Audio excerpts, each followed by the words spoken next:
Blackstones were the first British UK vocalise to be invited to Studio One. Also, unfortunately, you were the last ever band to play at Studio One because Cotton died 3 days after you recorded your album. Yeah. So that must have been a real highs and lows for you guys. Yeah. How did that come about when you first knew that you were going to play in Studio One studios? Well, first, how this came about, one of Jamaica's greatest vocal group, The Chosen Few, had traveled to Jamaica previous months before to work on Heineken Showtime. And while all the members was there, they got together and went and done an album at Studio One, which is still on release. So Frank of The Chosen Few and Lincoln, my personal brethren them. And when Frank returned back to London, he brought some pictures of Chosen Few and my brethren from the Jays, who used to be in the Chantels. They were on the show there. And he says to me, Leon, boy, we have an album at Studio One, you know. He said, oh, you have Studio One, and you know, mate, we know about that. So he said, let me phone my brethren, Bonnie. And him talk to Bonnie, one of the members of Chosen Few. And I think Bonnie was saying something like on the phone to me, when he man the phone, Frank gave me the phone, and I thought, Mr. Brethren, go on, come along there, come do something, you know. He said, boy, Sir D, that's Sir Coxon. No want nobody else find them rhythm them because the rhythm them, you know, use and use and use and use. So, but nevertheless, we pass the message on and thing.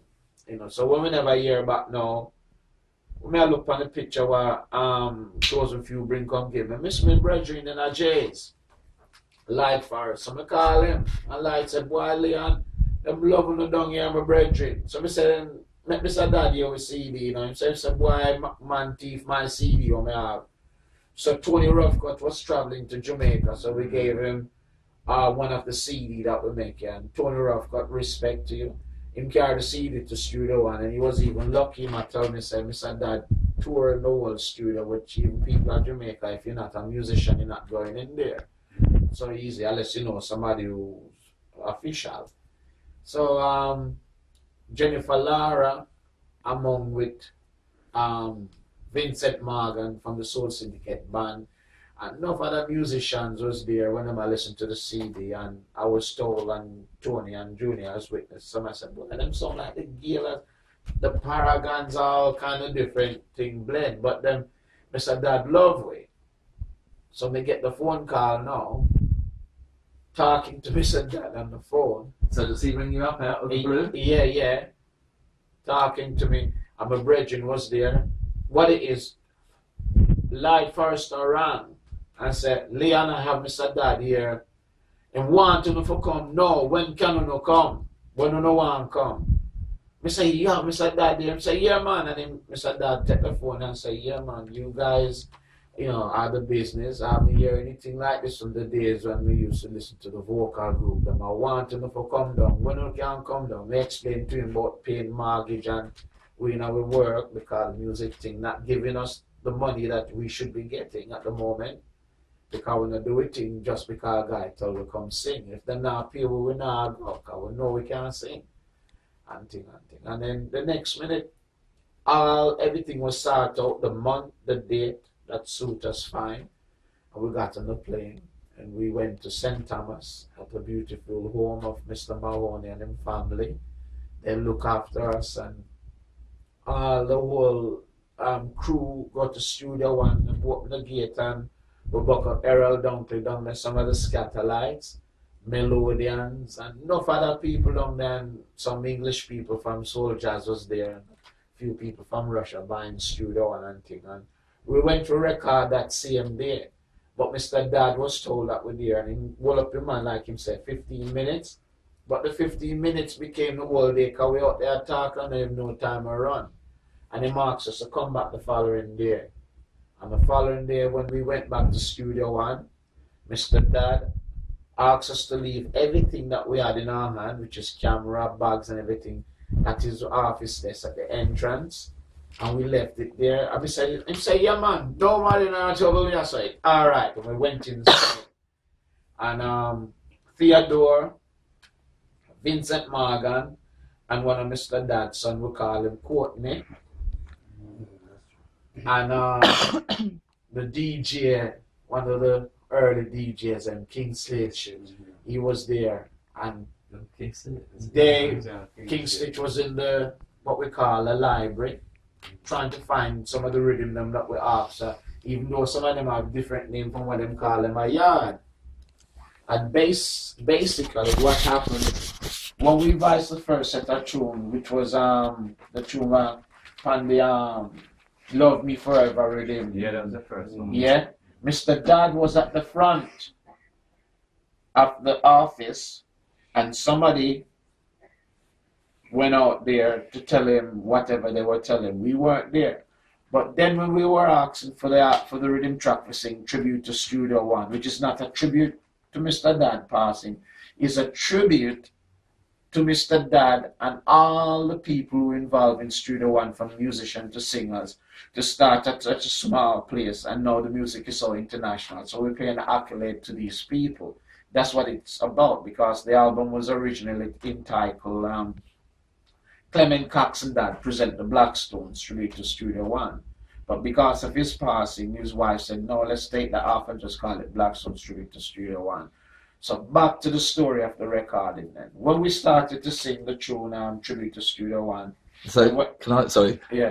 How did it feel when you're in them singing booths? Well, artists I'll from make Tony and Junior tell you that. time before. Them, man. But I have to finish my point. Because Mr. Dad now leave the front of the office and come in and listening to Tribute to Studio One. He had his hand on his leg like this. He was tapping it like this. And he turned to King Stitch and said, I want some plate maker for this now. One for like himself, a particular radio station, and one for somebody else, and Stitch and want one as well, okay?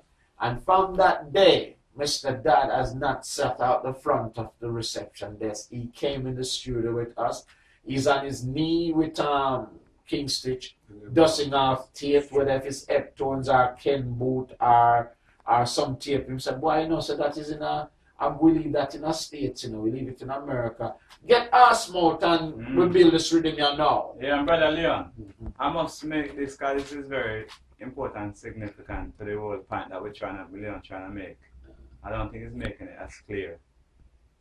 And you see, when we go down as a vocal group, although Mr. Dad invite us down, we're just a vocal group and he's seen them all. You understand? Yeah. So when him said, when we passed him on the first day and him said, yeah, got you. It's like, got you and do your work, and you know, you're an artist, go and do your work.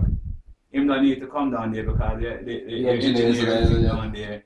You know, he's seen it all.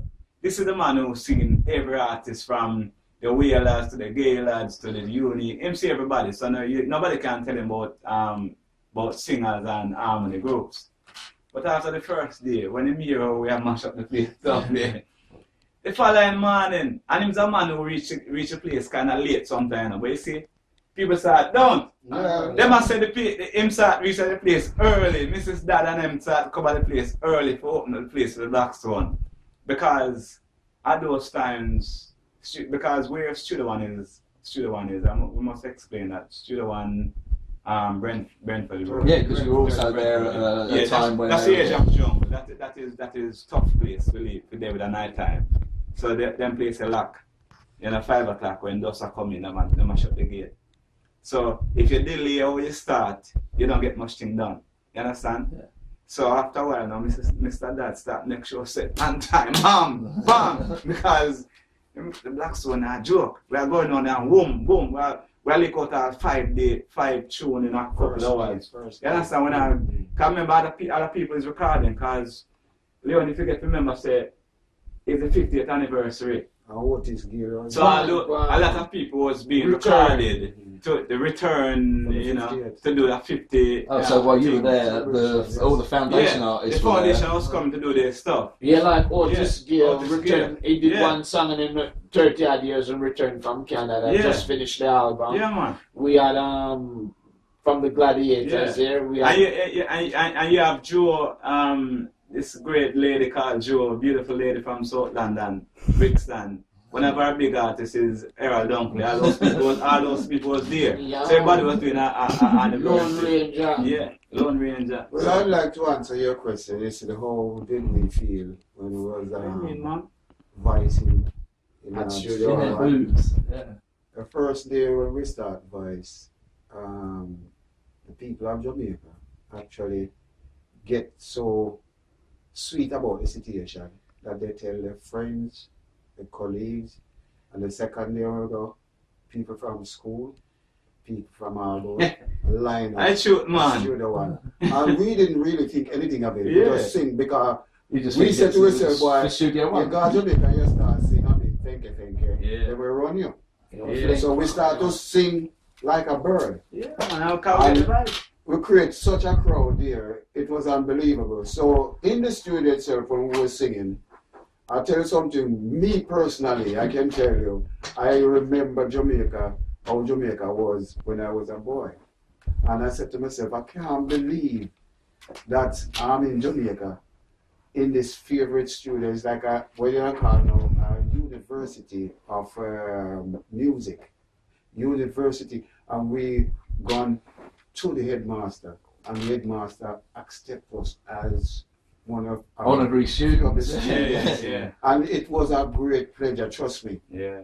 I'm telling you, we Yeah. sing without no problem. The notes Yeah. that we are struggling in England to And take. none of you had ever been in that studio before. Never. Walk past it, Yeah? man. Yeah. The notes that we used to struggle in England to take, in Jamaica, we just walk past it. Yeah, we Yeah. were like, And I want to